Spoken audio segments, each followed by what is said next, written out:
Hi guys, my name is Megan and today I've got my June wrap up for you. Alright, so I happened to choose the hottest day of the year to film this, so sorry if my face is a little red, a little shiny. It's hot. Also today I have an assistant. This is Moose. If nobody is familiar with Moose, she has made an appearance in one video before. Otherwise, she's just here to be in the video. Alright, so let's get into what I read this month. This month has been interesting. I did get my second COVID shot. That was super fun. If you haven't yet, please get vaccinated. I know most of the country is opening back up, but we still need people to get shots. Okay, so the first book that I read this month was an ebook, and that was Artist Kisses. This is probably one of my favorite books of this series so far. So this one kind of took the Omegaverse tropes and kind of flipped it on its head, and I really liked that. Okay, bye Moose. Anyway, this book got a solid 4 to 5 stars. I really did enjoy this one. It was just really super cute and fluffy, and this one didn't feel like it was missing something like some of these books do feel like. Okay, so the next book that I finished this month was Lightningstruck Heart. Oh my god, I love this book so much. Definitely, this is not for people under 18. Really would like to state that for right off the bat. It's so good though.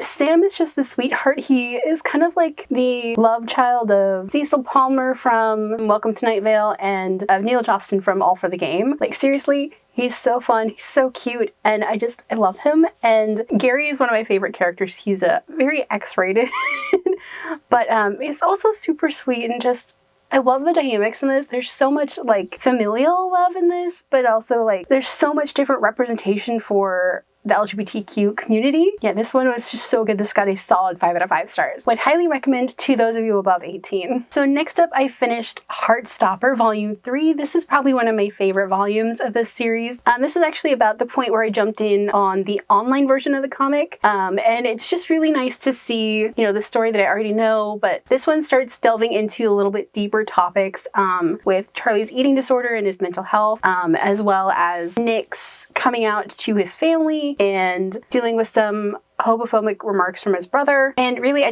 like this trip to Paris where they get to be themselves and they get to like tell their friends that they're together and have been for a while, and just look at how sweet this artwork is. It's just so cute.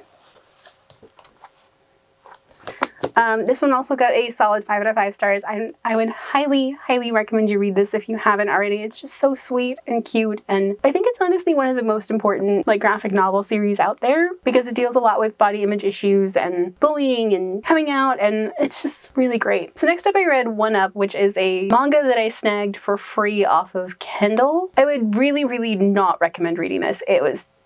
The writing isn't great, and it deals with some pretty dark topics that it did not have a warning for. This one got a 1 star. I would really recommend you not read this one. And then we are on to the books that I am currently reading. So the first book that I'm currently reading is an audiobook, and that is the audiobook for Raybearer, which is really good. I'm about halfway through, and I'm embarrassed to say it's taken me most of the months to get there, but I've been listening to it on my walks when I go out, when it's not 110 degrees out, because that's just insane. And I love the characters and I love the narrator. She does such an amazing job with bringing these characters to life, and I'm really enjoying the story so far. I'm hoping to finish it next month. Yeah, so then the physical book that I'm currently reading is the Scapegracers. This is just such a good book. Like, it drew me in and just like would not let go. I'm about 220 excuse me.